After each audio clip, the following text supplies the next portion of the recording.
হয়েছে? কি হয়েছে? কি হয়েছে মানে মোবাইল টিপতে টিপতে এই অবস্থা, সারাদিন মোবাইল টিপে, বুকে ব্যথা, পায়ে ব্যথা, পেটে ব্যথা, ব্যথার কোনো শেষ নাই। তো মোবাইল টিপা ছাড়বে না, টিপা আছে, টিপেই আছে। মোবাইল টিপ, আচ্ছা ঠিক আছে, আসুন ইমার্জেন্সিতে আসুন প্লিজ।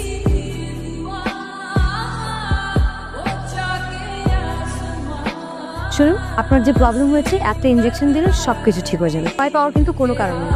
ইনজেকশন দেওয়ার চাইবে কিন্তু একদম মুভ করা যাবে না, আর এই ইনজেকশন দিলে একটু ব্যথা পাবেন না। হ্যাঁ, হালকা একটু ব্যথা পাবেন, এটা হচ্ছে পিঁপড়ার কামড়ের মতো, ঠিক আছে? একদম কিন্তু কথা শুনতে হবে, নাহলে কিন্তু ব্যথা দিব। বাবা হ্যাঁ বাবা বাবা বাবা বাবা বাবা বাবা।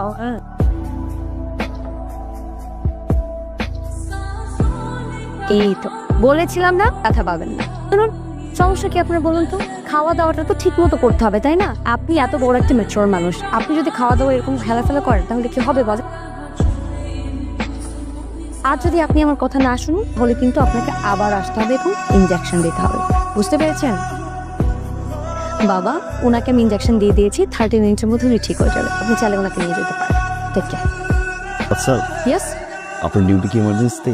ইয়েস বললাম না কিছুক্ষণ থাকা যাবে না এখানে? স্যার, আপনার তো আসলে এখানে বেশিক্ষণ থাকতে হবে না, কারণ আমি যে ইনজেকশনটা দিয়েছি এটা দেওয়ার পর আপনি সুস্থ হয়ে যাবেন, ঠিক আছে? কিন্তু যদি ব্যথাটা একটু বাড়ে? আমি আমার নাম্বার দিয়ে দিচ্ছি, বাবা আমার সাথে যোগাযোগ করে নেবে। ওকে, টেক কেয়ার। মানে কেবিনে থাকতাম যেখানে প্রবলেম হতো। স্যার, আপনার তো সেটা কোনো প্রবলেম নেই বডিতে, জাস্ট গ্যাসের একটু প্রবলেম হচ্ছিল, আমি ইনজেকশন দিয়ে দিয়েছি, আপনি ঠিক হয়ে যাবেন। ওকে, টেক কেয়ার।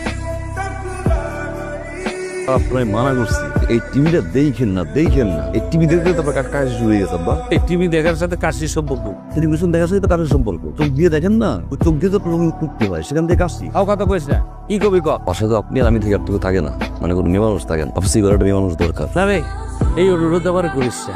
তোর মা মরার সময় অনেক কসম করাইছে, আমি যেন কোনোদিন কোনো নারী নেই এই বাড়িতে না। আমি কি আপনার কথা কইছি? পেলে কার কথা কর? আর কথা কইছি মানে আমি আমার কথা কইছি। লজ্জা পাওয়ার ভাই কত? কেন লজ্জা করবে? আমার কি বয়স খুব বেশি হয়েছে নি? যাস কে? শোনেন আব্বা, আপনি এই উল্টো পাল্টা কথা বলবেন না, ইম্পর্টেন্ট, ভেরি ইম্পর্টেন্ট, বুঝলেন? আমি চিন্তা করছি যে নর্মাল যে কোনো মেয়ে একটু বিয়ে করলে হবে না, একটু ধরেন ডিফারেন্ট প্রফেশনাল মেয়ে বিয়ে করতে হবে। তোর মতো বাজে মেয়ের সাথে মেয়ে বিয়ে দিতে। আচ্ছা, আমি বাদিন না, আপনি বাদিন না। আমি ব্যবসা করার টাকা আছে, কোটি কোটি টাকা আছে, এটা ওগুলো খাবে কি? শোনেন আব্বা, এই বাসায় যে আমাদের মেয়ে আসতে হবে না, আমাদের আনতে হবে এমন একজনকে যে আপনার স্তরে পড়লে সে আপনাকে ইনস্ট্যান্ট ডাক্তারের সেবা দেবে।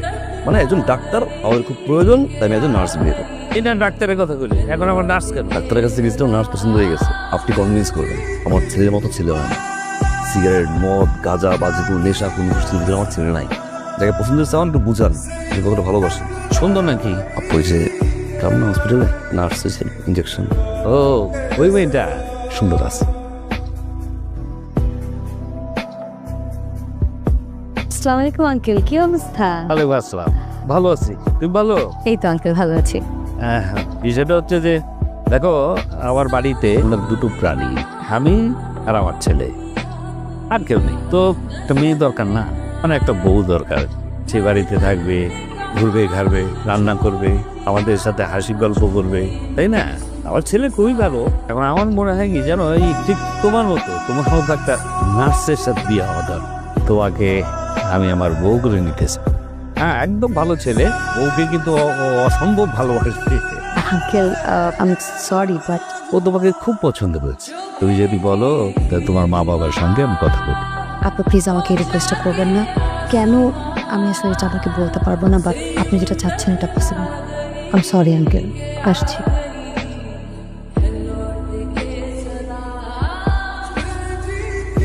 খুব ভালো কথা, আপনি যে কালকে একজনকে নিয়ে এসেছিলেন না, টাকলু ভাইটা, উনি কিন্তু আবার এসেছিল ওনার বাবাকে নিয়ে। উনি নাকি আমাকে বিয়ে করবে বলো, বাবাকে নিয়ে এসে যে বিয়ের প্রস্তাব দিতে চায়, সে আমাকে বিয়ে করতে চায়।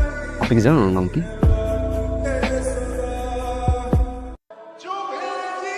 উনি ম্যাডাম যে কাজ করেন আমিও একই কাজ করি, প্লিজ ওনাকে ইমার্জেন্সিতে নিন। ওর অবস্থা তো বাজে হওয়া, তারপর লাশ হয়ে পড়ে যাবে, তারপর যাবে না। ম্যাডামকে ডাকেন। রুবানা ম্যাডাম রেজি আছে, আপনি আমাকে বলুন। ডাকেন না রে ভাই, রোগীর অবস্থা বাজে, আপনি বলছেন। হ্যাঁ হ্যাঁ, উনি ঠিক বলেছেন নার্স, উনি আমি ছাড়া আর কাউকে দিয়ে চিকিৎসা করাবেন এই পুরো পৃথিবীতে, উনি শুধু আমাকে একা। কি হয়েছে উনি? সে প্রবলেম, আমার শ্বাস ডিরেক্টলি আসে না, কিস্তিতে কিস্তিতে আসে না, 3 ধাক্কায় আসে। বুঝতে পেরেছি বাবা, আপনি বলুন। প্রচন্ড বুকে ব্যথা, জলে চলে যাও। জলে রাইট, জলে। ও মাই গড বাবা, আপনাকে না একটু এক্ষুনি অপারেশন করতে হবে, কিন্তু একটা ছোট্ট রিস্ক আছে। হ্যাঁ, অপারেশনের পর ওনার জ্ঞান ফিরবে নাকি ফিরবে না এটার গ্যারান্টি আমার নেই বাবা। এটা কোনো দরকার নেই, আপনাকে নিয়ে যান। ঠিক আছে চাচি চল। এই আপনি কি সব বলতে বলছেন? আগে অপারেশন নিয়ে যাবে, বিশ্বাস করেন আমার কোনো বুকে ব্যথা নেই। উনি টাকা দিয়ে আমাকে ভাড়া করে নিয়ে আসছেন। আমি একজন সুস্থ মানুষ। অশিস ফাইন। হ্যাঁ হ্যাঁ রোবানা ম্যাডাম, কি আপনার জন্য একটা জিনিস আছে। প্রিয় লোবানা, আদর সোহাগ যত্ন করে তোমার জন্য চিঠি লিখেছি। তুমি সবার কাছে নার্স হলেও আমার কাছে আকাশের চাঁদ, যেই চাঁদে আমি জায়গা কিনতে চাই। হ্যাঁ, সে বড় সৌভাগ্যবান। কি লিখছো এগুলো তুমি? কত বড় সাহস তোমার, তুমি আমাকে এইসব কথাবার্তা লিখছো? কি লিখছো এগুলা? আমি আকাশের চাঁদ, আমার জন্য আকাশের চাঁদিকে জায়গা কিনবা তুমি? আরে ম্যাডাম, আপনি আমারে মারেন কেন? এই জিনিসটা আমি লিখি নাই। আর তাছাড়া আমি বামে হয়ে কিভাবে আমি তাদের বাড়ি কিনবো? কি বলেন এগুলো? লিখছো এটা? এই চিঠি লিখছে ওই ভাই, নাম তো বললে যায় নাই। ফার্দার আর যদি কেউ চিঠি দেয় তাহলে আমাকে দেওয়ার চেষ্টা করুন। কি কারণে আপনার বাবাকে মানা করেছে আপনি সেটা জানতে চান? জি, আপনি শুনলে নিতে পারবেন? না পড়লে এখান দেওয়া তো আমি ম্যারিড। আপনাকে আমার ভালো লাগেনি এরকম কিন্তু না ব্যাপারটা। আপনাকে আমার অনেক ভালো লেগেছে, কিন্তু ভালো লাগা আর ভালোবাসা দুটো এক না। যে কাউকে চাইলে কিন্তু ভালো লাগানো যায়, কিন্তু সবাইকে ভালোবাসা যায় না। আর আমার ভালোবাসার মধ্যে সীমাবদ্ধতা রয়েছে, যেটার বাইরে চাইলেও আমি যেতে পারবো না। আমি যেতে চাই, আশা করি আপনি বুঝতে পেরেছেন। আসি।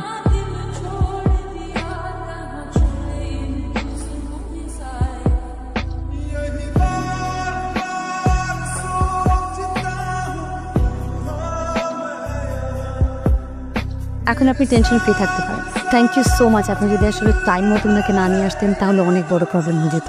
আমি যতটুকু ওনার ফাইন্যান্সিয়াল সম্পর্কে জানি, আর একটু লেট হয়ে গেলে হয়তো অনেক বেশি ব্লিডিং হতো, অনেক এক্সপেন্স বেড়ে যেত।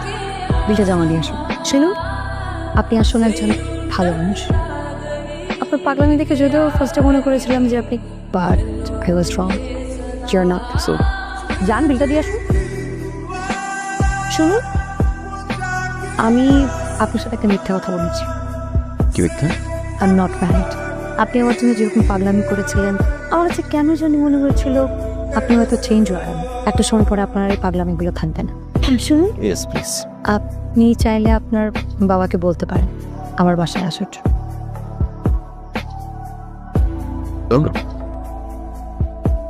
বিলটা দিয়ে আস।